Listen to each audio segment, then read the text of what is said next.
Hello সবাইকে, আমি আর একটা নতুন কেকের ডেকোরেশনের ভিডিও নিয়ে চলে এসেছি। এটা ছিল আমার বোনের বার্থডে স্পেশাল কেক। ওর খুব শখ ছিল 2 টিয়ারে কেক কাটবে, তাই এটা আমি ওর জন্য বানিয়েছিলাম।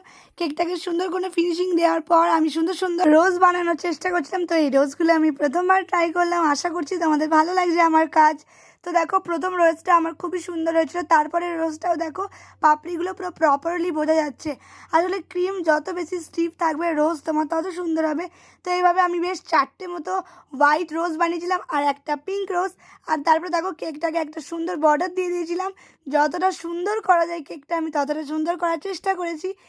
আশা করছি তোমাদের সবার আমার এই নতুন নতুন ভিডিওগুলো খুব ভালো লাগছে। যদি ভালো লাগে আমাকে একটা লাইক দিয়ে দিও, একটা কমেন্ট করে দিও। তোমরা চাইলে তোমাদের স্পেশাল দিনে আমার থেকে কেক অর্ডার করতে পারো। আমি কিন্তু এগলেস কেক বানিয়ে থাকি, সম্পূর্ণ ফ্রেশ ক্রিম ব্যবহার করি। তো এই যে দেখো, আমার বোনের নামও লিখে দিয়েছি আর কেক আমাদের রেডি। কেমন লাগলো কমেন্টে জানি। আজকের মতো বাই।